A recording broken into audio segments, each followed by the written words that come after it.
afternoon and welcome to our Mid-Week Vibes. Today we have a very vibrant topic and a very vibrant team on set. And I'm so delighted to introduce them to you even before I introduce the topic. On my right, please introduce yourself. Okay, so my name is Lynn Adhiambo. I am a counseling psychologist and I am more than happy to be here. Yes. Welcome. So glad to have you on set today. Right. Hello and good afternoon. Thank you, Reverend Maggie, for having me today. I am Pastor Charity and I'm really excited.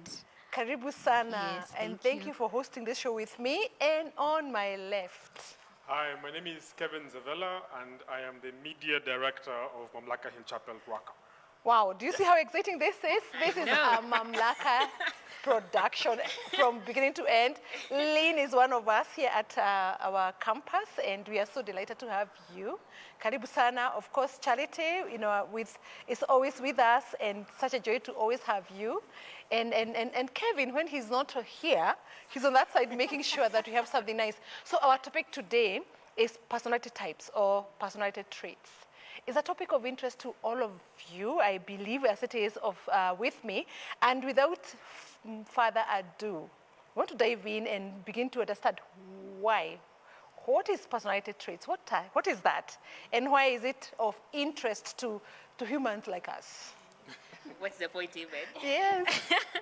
Okay, so first I'll define for us what personality is. Yes. I am a firm believer of first understanding this thing that you're calling personality. What is it in the first place? This jargon, personality. And I'll go with my association, American Psychological Association. This is how they define personality.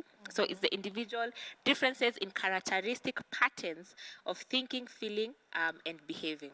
And another one is the combination of qualities or characteristics that form an individual's distinctive character. So it's just basically based on these definitions and many more you will see online.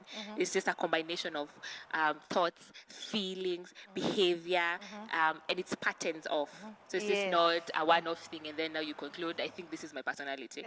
It's just patterns of specific thoughts, feelings, behaviors, and then now amazing people in the world decided to form tests and try to define to define and put those things, to name them. Because you'd notice Pastor Kevin is behaving the same way as Pastor Charity.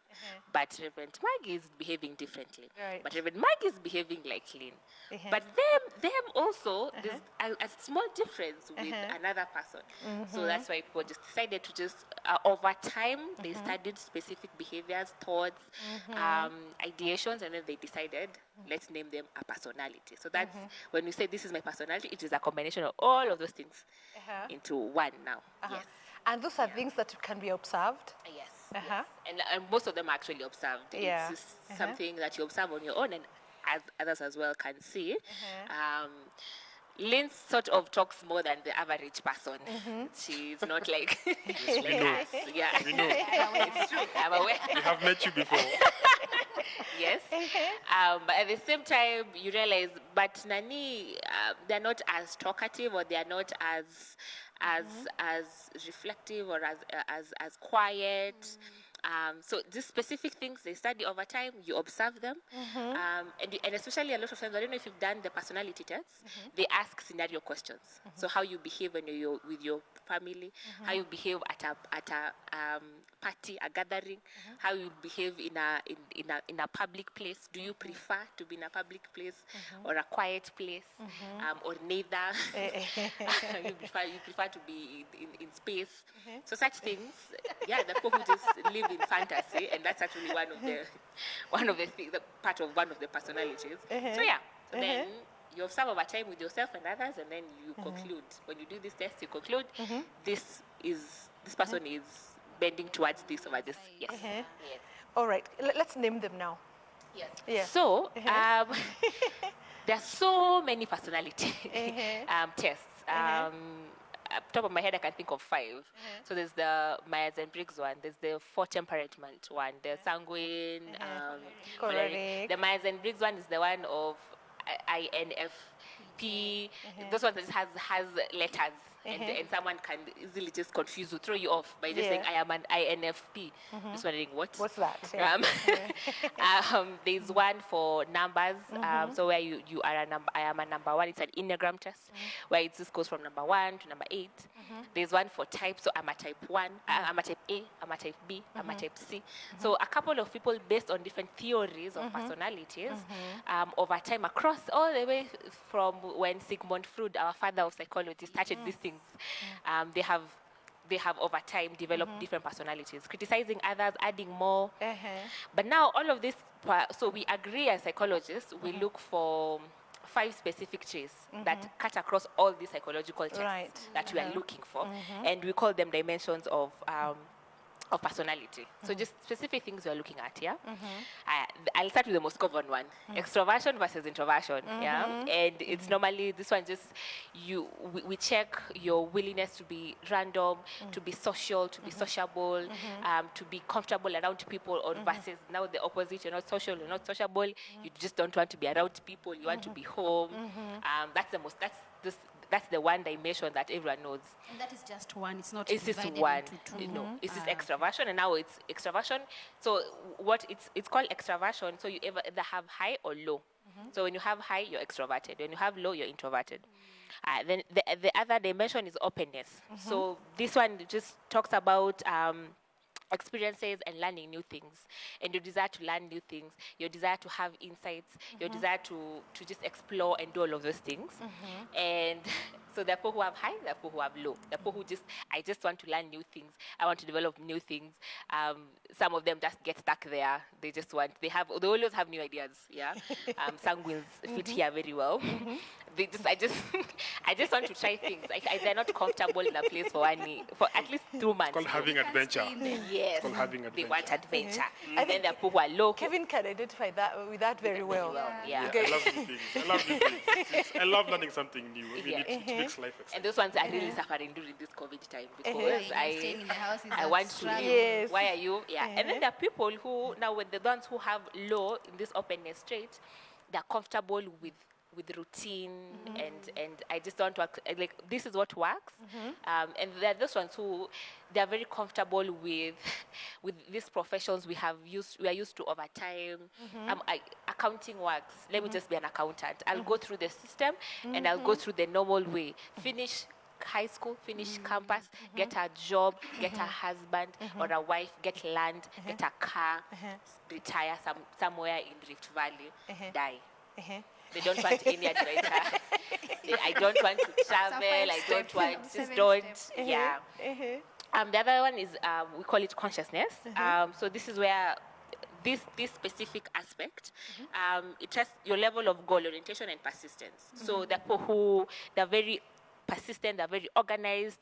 They don't do anything random. They just, you see, I don't know if you've seen people who are very, very, very organized and very goal-oriented, and if they set their mind on something, they will finish it. They don't care how. I'll sleep late, I'll wake up early. I just need to accomplish this. Right. On the opposite, those who have low in this space, they're people who are impulsive. Why do we need to plan? See, we know we want to go travel. So we will go. We will go. Where's the fun in we this? will go. Why? Yeah. You want to go to Naivasha today? Let's go. And then they end up in Naivasha and then they realize, I don't have a change of clothes. But don't worry. There are shops. Why? Very impulsive, very walk around. It's more adventurous again. And they can't be disorganized and not determined towards one thing. Yeah, but again, the other aspect we check in these all personalities when we are testing is agreeableness. So this one comes along to do with how you are. Which are you giving priority to other people over yourself? And this is where our empathy comes in. So people who have high, they're empathetic, and they consider other people coming first. And then the people who they're just less concerned about others. As long as I'm satisfied, I am okay. Just this. Anyway, I was born alone. I did not come with anyone technically. So. And then the last aspect we test in all of these things is neuroticism. So neuroticism is just your tendency to respond to stressors. So every single time you experience stressors, so are you emotional or are you logical or do you ignore it or do you or even in terms of emotion, is it controlled? So basically, these 5 things cut across. Now, when I'm mentioning all of these things, and when you do this personality test, you'll realize when I say one person is, let's say, is logical over the other, you'd think, oh, this is a choleric, or oh, in another test, this is an intuitive person, or this is a thinker, or so these are the things we check in all of this. So these things cut across all personality tests. Because if I start to mention personality tests, this show will be more than 3 hours because there are so many. We have the 16 one. Yes. We have 4.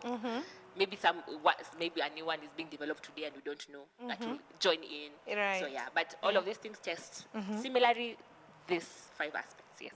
Wow. Yeah. Yeah, thanks for highlighting those. And it's good for us to know that we cannot finish this in one show, talk about the traits, but you can invite us to a place where we can get excited and learn more about how we are wired in that way.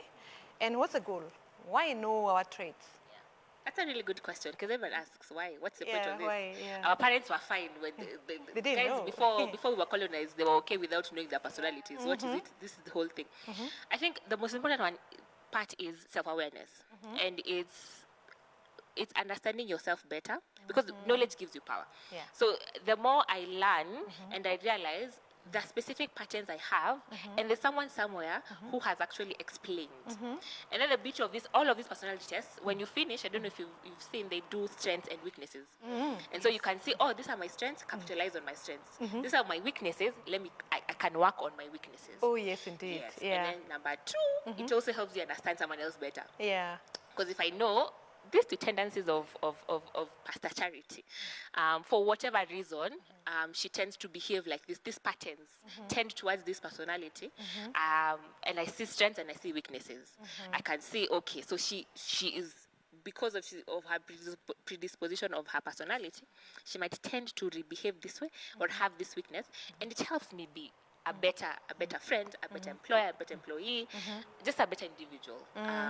Yeah, so it's just really, for me, the sole purpose of it is just self-awareness, and to at least, I mean, knowledge is always power, and it's adding to your knowledge and understanding yourself and others better, and just, especially, I like the part of strengths and weaknesses. I like that part, because you get to gauge and realize, oh yeah, actually, most probably I have this, or most probably I don't have this, or I can work on this, or I can understand when my person is behaving this way. Yes. Yeah. Oh, So let me ask a question. fantastic. Yes. From what you've said, it feels like I am every one of those personalities to a degree.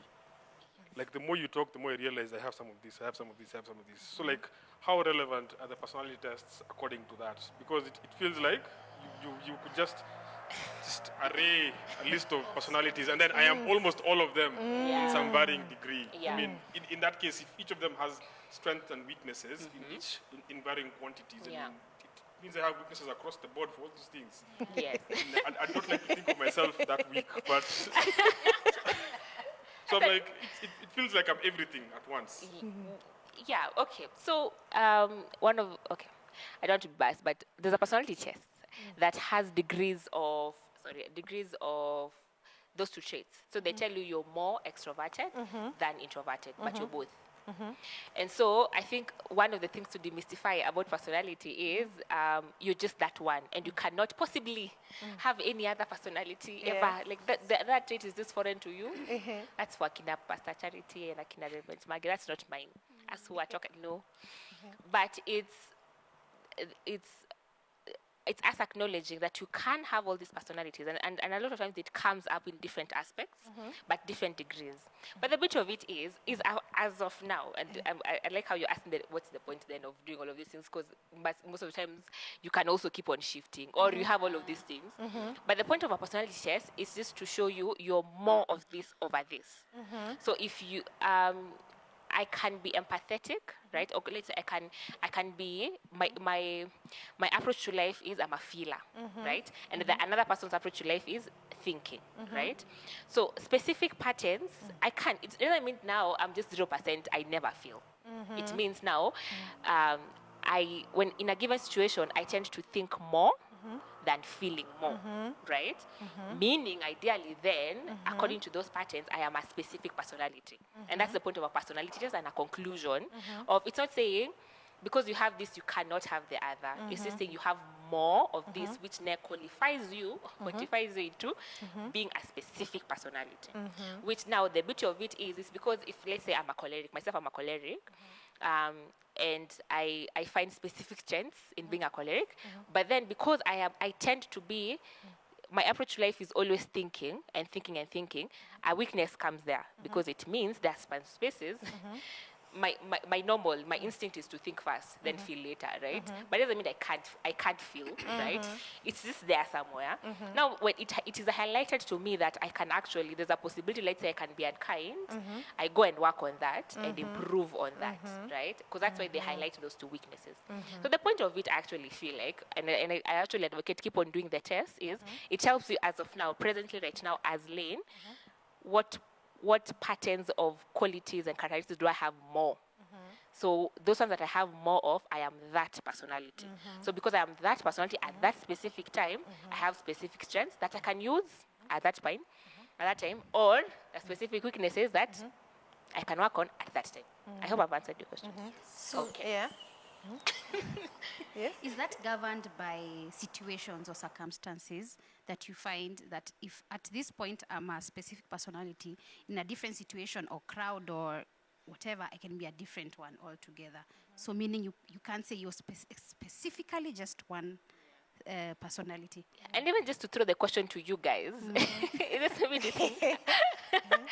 Do you find yourself being one personality? Maybe anyone can answer. During a specific, like you just one person and one specific trait everywhere. So as you parent, as you are a wife or a husband, as you at work, as you're managing people in whatever spaces, do you find yourself being the same personality across? I think I can answer and say I think we are a little more dynamic than static. Because life is also dynamic. We are organic. We are not stuck in one place. But I also realize that certain aspects of us need to come out at certain different times. For example, if I'm at home, I'm parenting my kids, I'm more of a nurturer. I'll be a disciplinarian. I may be more firm than when I am with my niece, because I want to endear my niece to myself.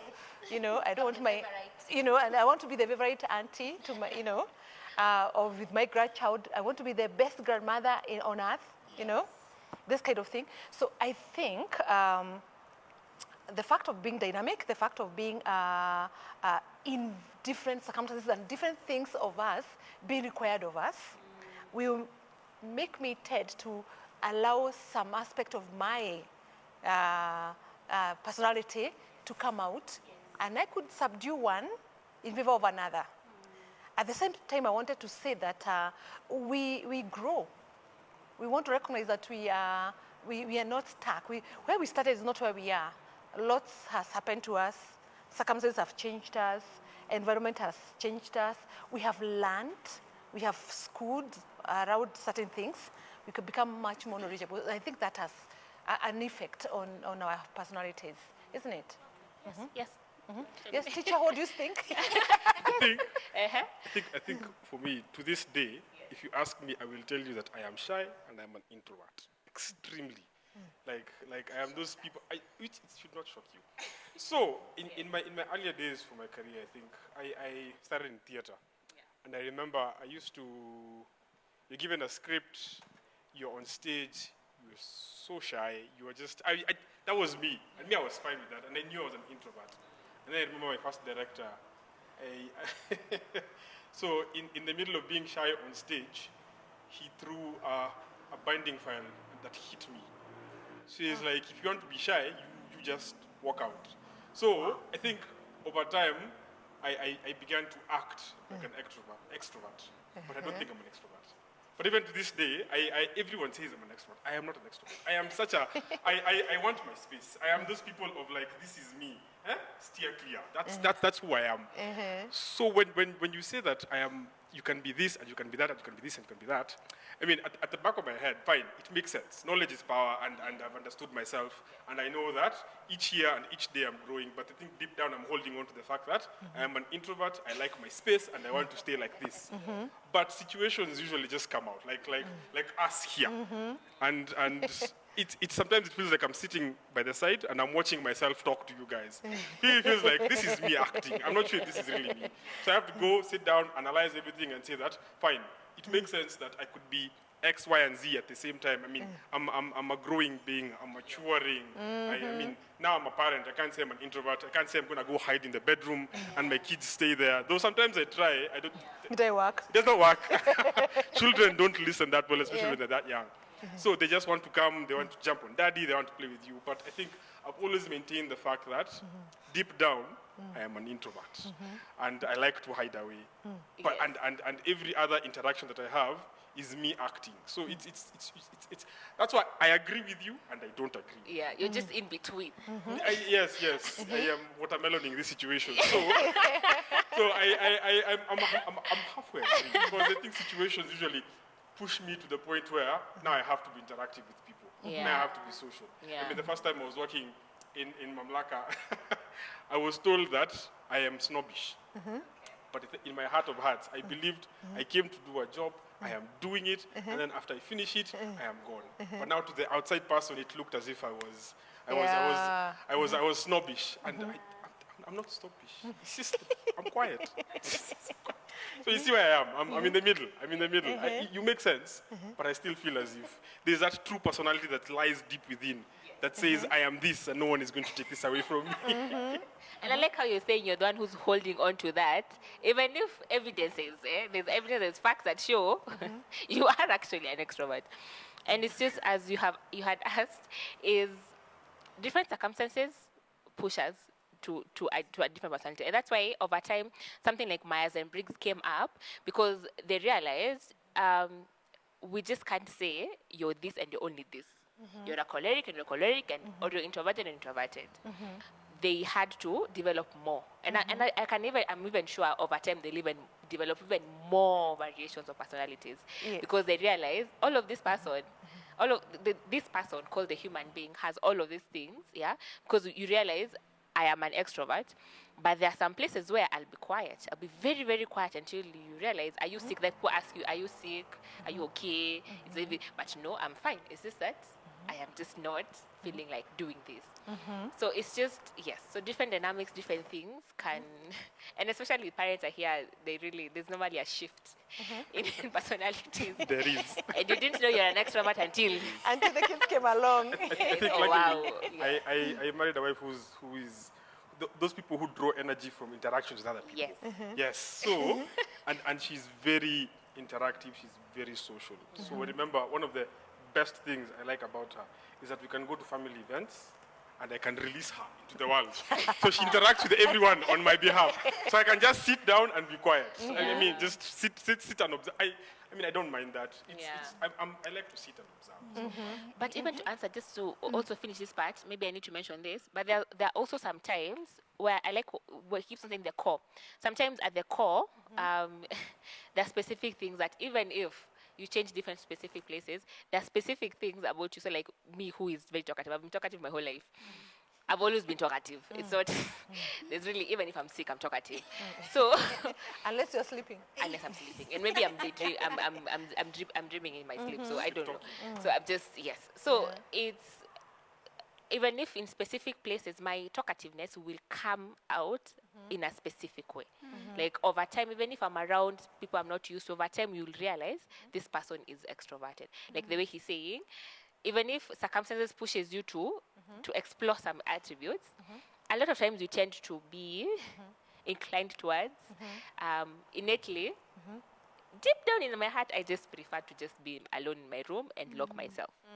But circumstances is pushing me to being the same way. If I'm in a quiet place and deep down I just want to ask questions and talk, and people are not asking questions and talking, people are just sitting.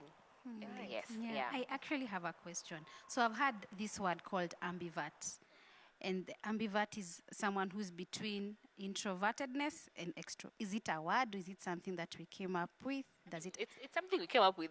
So it's like actually every not in other. psychology at all. I mean, it's there. So the people Okay. who are ambiverts, who are in between extroverted and introverted. There's even omnivert. So someone who is, All of they can be both and very comfortable. Yeah, really? they can be very extroverted or be very introverted, and they're okay, which I find very strange. But yes, there are some people. The way I understand it, correct me if I'm wrong, is that if you drew a continuum, and this is 10 and 10 on this side, and in between is 1. So I can be either dominantly extroverted, and recessively introverted, or dominantly introverted but recessively extroverted. So have parts of both, isn't it? Yeah, I realize that. But I wanted to ask you a question. How is personality developed? That is the most common question: nature versus nurture. Especially those ones in the psychological field, we have those debates. It's still going on even up to now. And the people who want to understand: am I born this way? Am I naturally just extroverted or quiet, or is it something I picked along the way? Now, I'll start with nature. So for nature, because now there we involve genetics and everything. So the only really literally what we base nature with is there's a study that was done a while ago with twins, and they were taken to different locations, and they ended up making the same decisions over time, and they justify maybe. I mean, if they did that, then because you see with twins they have the same genotype, but now to criticize that, we have twins in our lives who grew up in the same environment, same everything, but they're completely different. But then at the same time, so like even with children, you can have children, same conditions, same, especially from 0 to 3 years, where they grew up in the same home, but they're completely different. Until you wonder, is it? And you just try to understand, yeah. So there's a little bit of nature. So for us, where we have concluded now is there's a little bit of both, but then there's no scientific conclusion of there's this specific gene that you have more of than this other person, which then predisposes you to being an extrovert or being an introvert. But due to evidence and some things we can see, we can't really ignore and say what's up with this person was. I mean, someone who grew up in a very quiet home, but they're very extroverted, and you wonder, But then there's nurture. Now, nurture we have evidences of. And when we were doing mental illnesses with Margaret, and I remember she mentioned there are specific developmental stages and that someone goes through, and they have to adapt well, they have to maneuver those 2 stages well, or else they'll be fixated. Now, if they're fixated, it now ends up them having a combination of remember, personality is just a combination of specific attributes. Then those 2 patterns conclude a given personality. So as you're growing up, so one we pick up. I'm sure you have 1 or 2 or 3 personality traits of some 2 traits that ideally are your parents. Yeah, you behave. Someone tell you, you behave like your mom, you behave like your dad, you behave like your caregiver, and then sometimes it's sometimes trauma.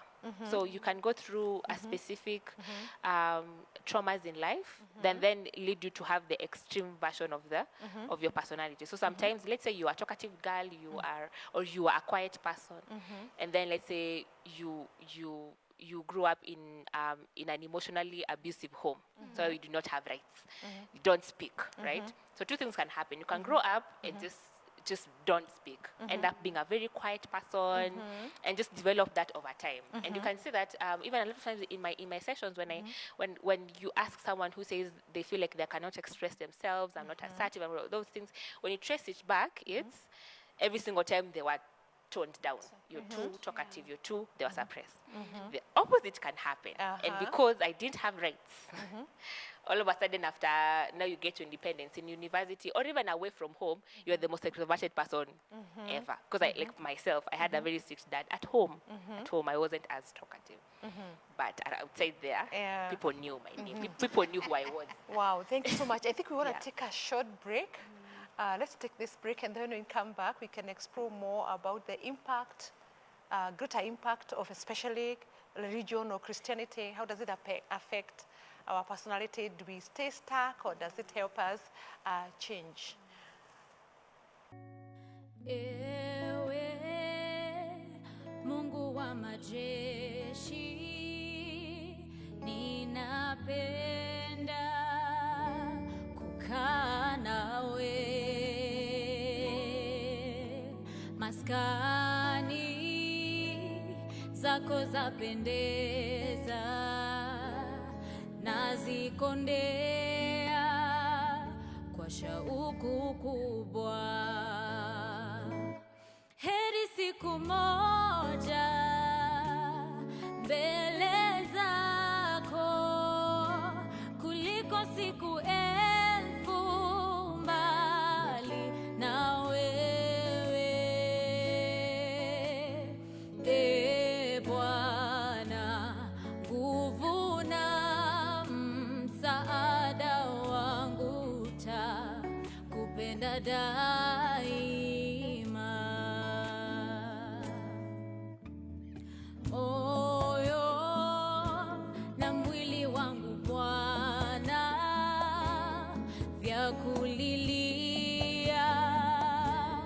Mungu wangu, na heri nikose vyote Baba, lakini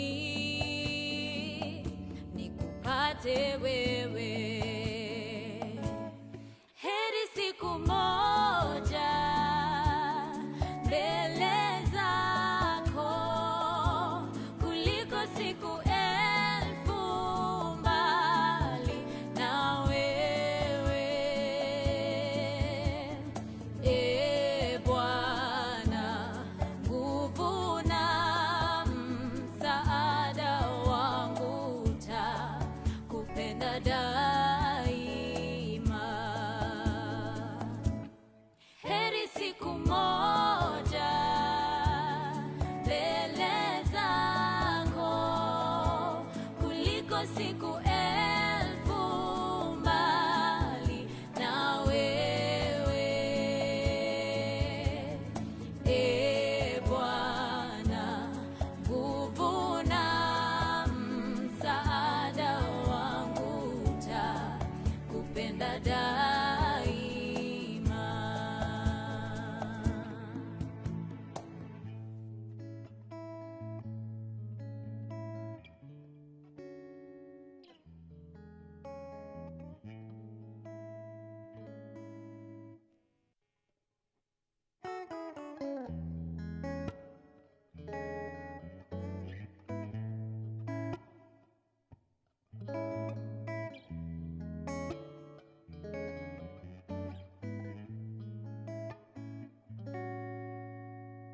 Ewe Mungu wa majeshi, ninapenda kukaa nawe, maskani zako zapendeza, nazikondea kwa shauku kubwa. Heri siku moja mbele zako kuliko siku elfu mbali na wewe. E Bwana, nguvu na msaada wangu, takupenda daima. Welcome back. Thank you so much for staying tuned. We are enjoying this conversation together with you. We believe you are benefiting, and thank you so much for giving us your feedback. And we have a telephone, we have a line we can use, and it's going to be there on your screens. Please send your comments. If you have something personal that you want to follow up on, please send it. But for now, let us look at our comments, and Charity will give us the shout outs, and then we check our comments, and then we proceed from there. Thank you so much, Reverend Maggie. It is always a joy to see you tuned in every week, so I'll just go right to it. Anthony Jongona, karibu sana. Reverend Lorraine Bundi, who's joined us as well. Angela Wanjiko, karibu sana. Biki Ogola, karibu sana. Also, Soon Jerinje is here. She's watching us. We have Mbula Makuta also watching us. Andrew Mwau, karibu sana as well. So let me just say a comment or questions from one. Anthony Njogona says he really misses church a lot, and he's enjoying the show. Reverend Lorraine Bundi is shouting out to Lynn that you're here on this show today. Then now she has a question. This is the best topic ever. Can't wait to indulge. Mtuambie why we are so different from each other, how it's possible to perceive life so differently, and how we can arrive at objectively in our perceptions of experiences despite our differences. Nashukuru in advance. We have another question from Angela Wanjiko. Does your personality change over time? Do situations or experiences determine what personality type you'll be? I think we have tackled that earlier. Then we have Lorraine again says, Mbula Makutwa Yesu atatusaidia. Atakusaidia, and we'll keep praying for you, Reverend Lorraine. But thank you for joining us. It's always a joy to have you. Can I answer briefly Yes. Lorraine's question? Yeah. I had started just to answer that a little bit. Yes. So because we grow up in different settings, we experience things differently. So as we established before the break, there's a little bit of nature. There's a little bit of you're born with that, but we can't pin down and say this is why, right? But you are there. Just give us a psychologist time. We will give you answers, us and medics. But now in the nurture, because we experience life differently, we grow up in different homes, and even if you're siblings, you of course will grow up in the same home, but the time that you're born is different. The people, the friends you have are different. The schools you go to, the classes you go to are different. So over time, we pick up, and that's why one of the ways we develop our personalities. And now the aspect I had talked about fixation. So sometimes different things happen to you that will predispose you to having a specific personality type, either being aversive or being conforming to that, so that at home things were harsh, things were hard, but I got a specific combination of things that made me be comfortable and be okay and survive. And so that's how I look through life, because again, life will offer different stressors. So we are significantly different because our experiences are actually very, very different. Even if you live in that house, it's just so different. The time you're born, even twins, they experience things very differently. And establishing that is very key. And of course, yeah. So just to answer part A, I guessing, or A1 of her, because she has so many questions, is because we experience things differently and we pick on things and values and all of these things differently from different homes, from different things, we will tend then to have specific personalities, either reacting to what we experienced, or conforming to what we experienced, or this work does not work. Margaret, the other time when they're doing mental analysis, did a really good job at going through the stages. So sometimes it's a fixation from your end. Sometimes it's a specific stage that your parents or your environment was not handled well. So you ended up picking a specific behavior that helps you manage this. Sometimes a very simple example is we're more quiet because at home, a specific stage where the social aspect of you is being developed was not handled nicely. So then now you end up being not a social person. You end up being antisocial. Or maybe you grew up and there were issues with trust. Something happened, and then you grew up being someone, I just don't trust people. As a person, I just don't want to be around people. Or maybe you grew up in a social home. You were 50 in the house, and you just grew up and you just want to be alone. Maybe this was Pastor Kevin's experience. We don't know, but I just want to grow up being alone. Or on the other hand, because our place we were social. I want to be social. I want people. So different experiences I've over time when we go explains. And of course, you see our parents, our teachers, they also come with the experiences. So nurture is just a broad thing if we go through it. And then as I had mentioned, there are so many theories again of personality. So many. There are like, I think 6. Where there's nurture. Then nurture, there's like 5. It's just a lot. But we've managed to, I think before Kevin asks you a question, let me ask this one before I forget. I've encountered people who had a difficult experience when they were growing up.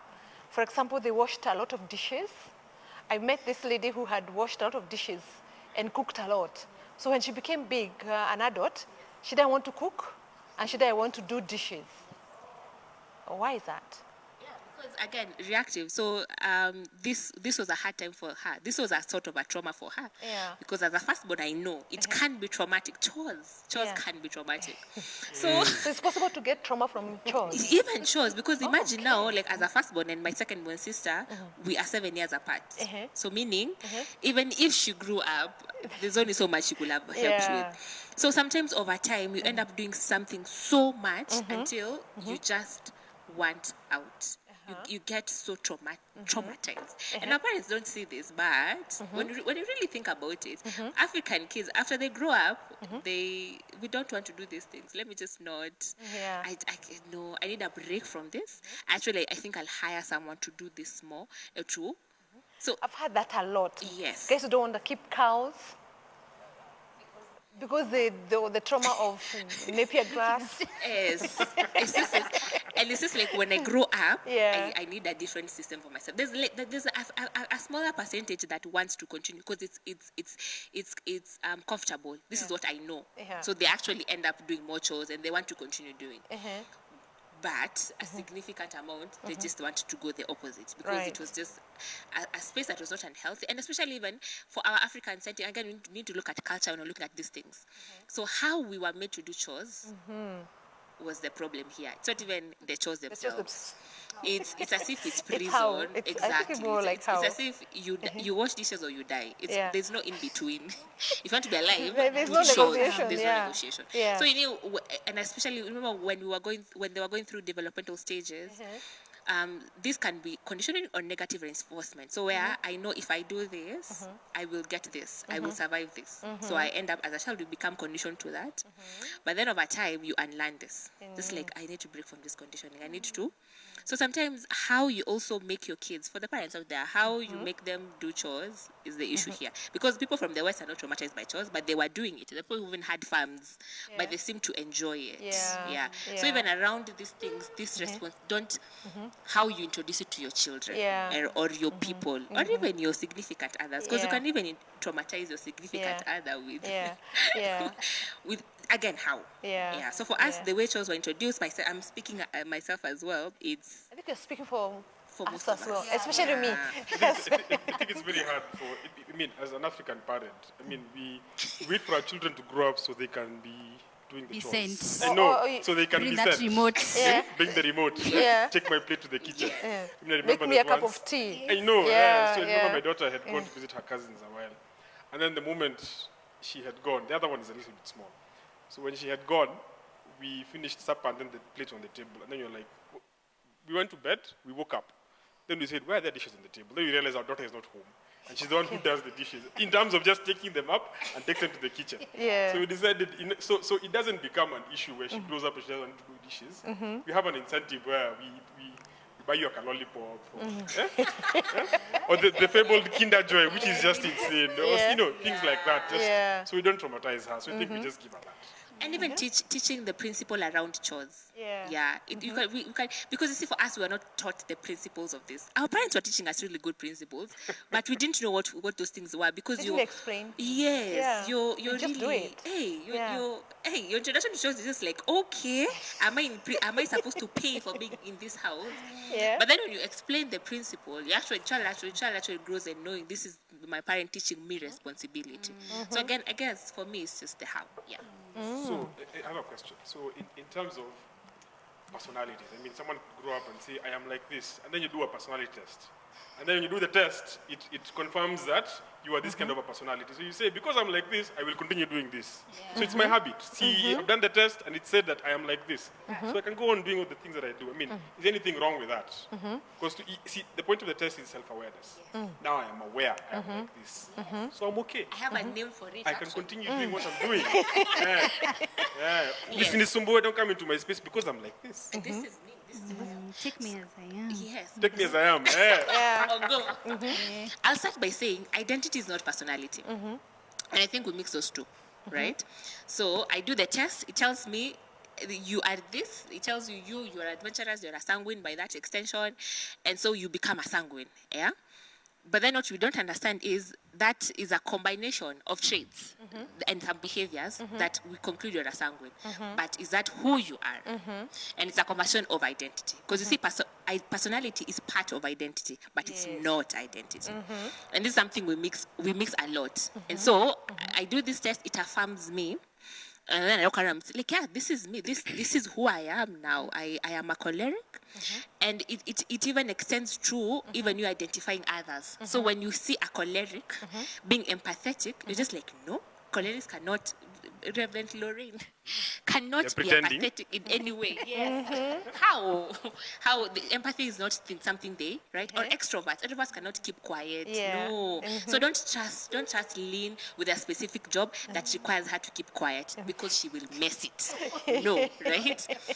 But then, ideally, when you really think about it, personalities, first, there's a genetic bit of it, yes, but there's a part that you really pick from others, right? And so when you walk around and say, actually, even before I continue with that, when you do your personality test, they normally have a section for strengths and for weaknesses.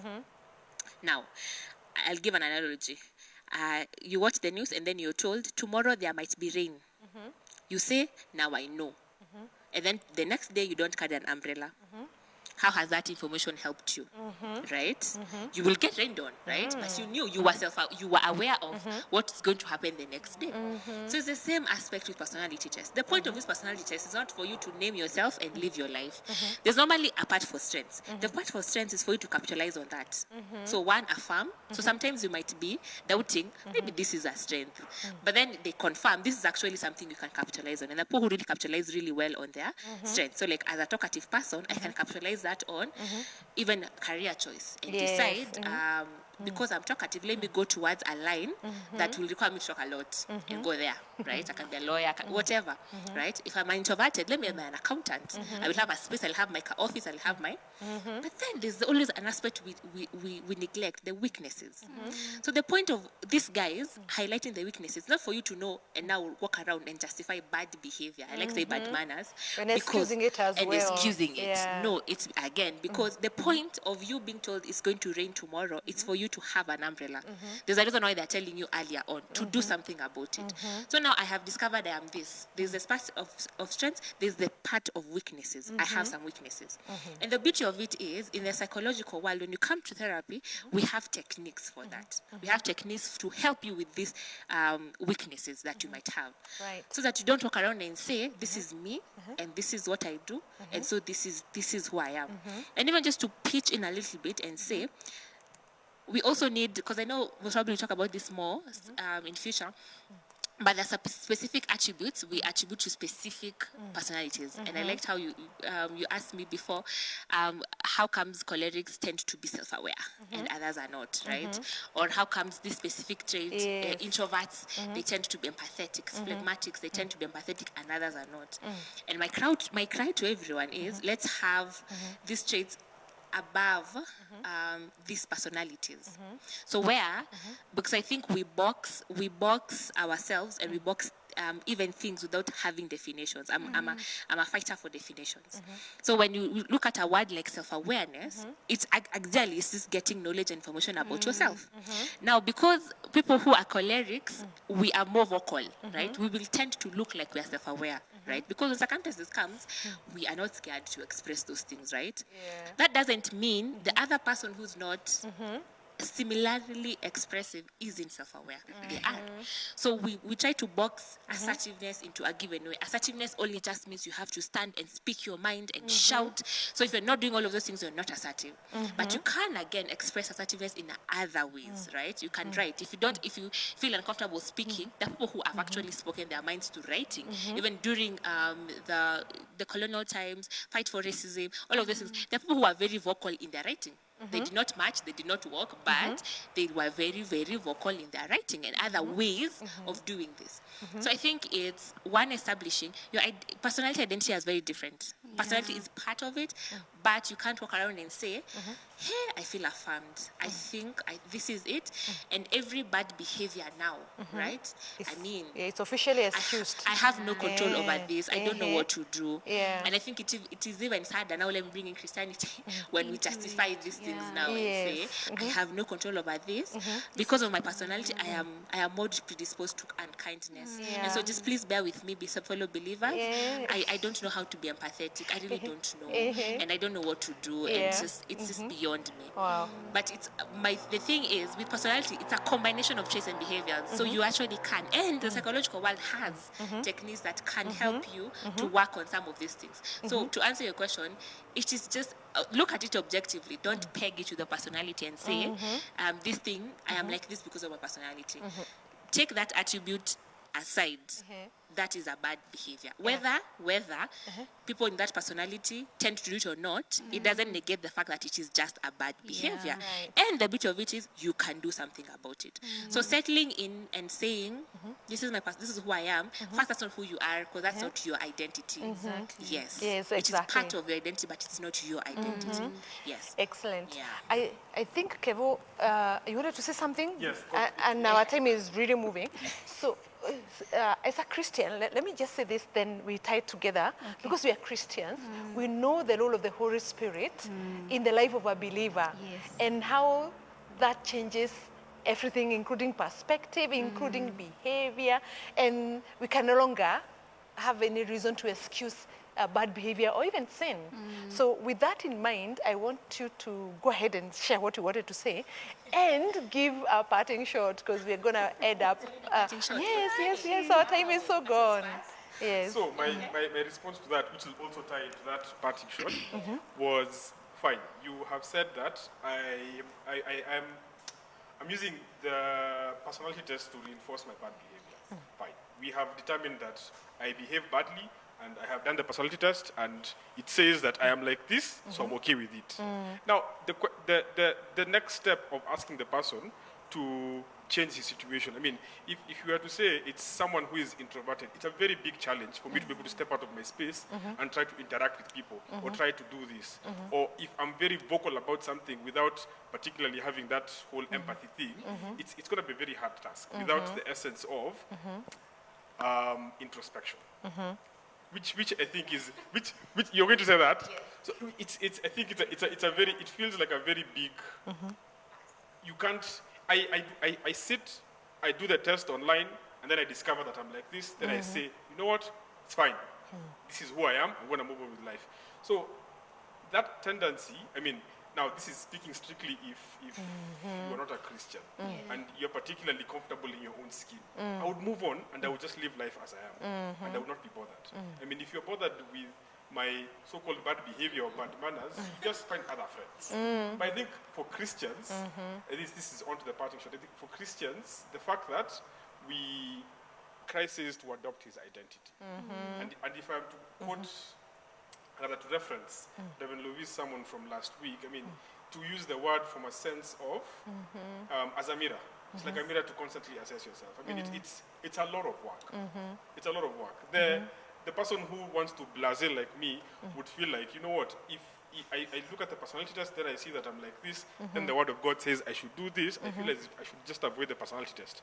I just move on as I am, so I don't do this work. Because to be honest, it's a lot of work to sit and introspect and tell yourself that, you know what, the word of the Lord says this about me, and I need to be able to change, and I need to constantly remember that I need to assess myself every single day to the point where I am trying to be Christ-like in one form or the other. I mean, that's effort.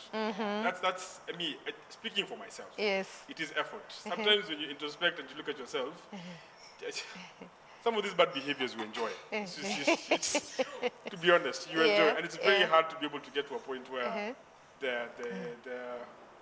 I need to change. So I mean, if I was to if I was to reference the sermon, I would say it was a very big challenge for me to be able to sit down and say, you know what, as in I will intentionally look at this, I will intentionally try to adapt a more biblical point of view in terms of my personality, in terms of my growth, in terms of how I interact with people, in terms of being empathetic and the like, I would say. I think I mean, the someone for me was a very big impact All in right. that respect. Yeah. Oh, fantastic. Thank you so much. I think we will come to Charity first, then we come to Lynn. Encourage somebody who currently has become aware of their personality and they have a struggle of a weakness. They have a weakness that has been brought to the fore. And what would you share or encourage them with, Charity? I think the moment you identify your weakness, it's just face it and accept that this is the weakness that I have. And in knowing that if you're a believer and if you're a Christian, the Holy Spirit is there to help you, to train you in ways of righteousness. And I remember the verse in 1 Corinthians that says, okay, I'll paraphrase it, when I was a child, I used to do childhood, Childish things. and now I'm a man and I have to let go of the child whatever things. And that would mean that you're transitioning. And that is why Christ died on the cross, so that you can continue being a better person and growing into godliness. So it is okay to face the weakness and accept and say, then these are the steps I need to take to be a better believer, Christian. Fantastic. Yes. A maturing believer. Yes. Excellent. Thank you so much. Lynn, Yeah. encourage our viewers, and speak a word of counsel to anybody who has now gone ahead or not even done their personality test and they don't know where their weaknesses lie. Or there's one category that way, and there's another category of those who have a huge weakness. And especially those who have a challenge with how they were brought up and they were fixated somewhere where the trauma occurred. What would you encourage them to do? So I'd say, ideally, for one who has a lesson of trauma and this fixation, I always advocate for therapy. So go to someone who's very objective, and they'll help you even trace to where is this fixation in the first place, right? And then for someone who has established, they did the test and they've seen their weaknesses, for me, I'd say, everyone has weaknesses, and that's the beauty of it. Everyone, and every personalities. The point of those weaknesses is to help us see what can we do about it, right? And I like how, and also let us also not focus so much on the weaknesses, because sometimes with personalities we focus on the weaknesses of one, and no one desires to be that. I want to be that because their strengths look more attractive. So also for the ones who also, just when you're doing personality tests, also capitalize on the strengths, because they're actually beautiful when you see, when you understand, when you're aware, right? And then I'd say work on your identity first, because your identity influences your personality. I like what Pastor Kevin said, alluded to. I always challenge people to introspection, right? So, and Reverend Lovett does such a good job at helping us, highlighting us to the Bible being our mirror. Right? Yes. So if I call myself as a believer, like for a very good example, I'm a choleric myself. And so as Reverend Lorraine was sharing, we have just a struggle with empathy. It's just like, why? Just think. Why are we feeling? Think fast. But then after the more you grow in your Christianity, the more I realize empathy is something that, it's actually, one, it's bothering me that I don't have it, which is a growth. And then two, I'm actually finding myself wanting to be more empathetic, and it's working. So work on identity first, especially with believers here in since we're in Mamlaka and everywhere. Focus, understand first. And I love how our pastor is really alluding to that. Work on identity first. I call myself as a Christian. So as a Christian, let not your personality triumph your identity. Exactly. And even for the non-believers, either way, understand first, who am I? Who do I identify as? Because as I said, personality is part of that, but it's not. It's like a very small percentage of your identity. So your identity now dictates what's up, because when you call yourself as a believer, and as you said, you introspect and you realize, I struggle with empathy, but I have Christ who will help me. I have the Holy Spirit who will help me. So so for me, my everything, introspection, ask yourself those questions, go to the boardroom, talk to yourself, face yourself, don't fight it, don't run, don't conform to this is who I am. Your personality is not your identity. Work on your identity, and then let it influence your personality. Yes. Oh, so well done. Thank you so much. And we are reminded that we do not need to deny the power of the cross by saying that nothing can be done. I can do nothing about my personality. Yes, it's something I can do, and we are growing, we are dynamic, and we are in transition. And the Word of God influences us every day. It speaks to us. It speaks to our weaknesses. It speaks to our areas of strength as well. It encourages us, it challenges us, it cautions us. It does all these things so that we can become better believers and better followers of Christ. So thank you so much, everyone, for your amazing time and the good conversation. And we look forward to seeing you next in the next show. God bless you, and God bless you again.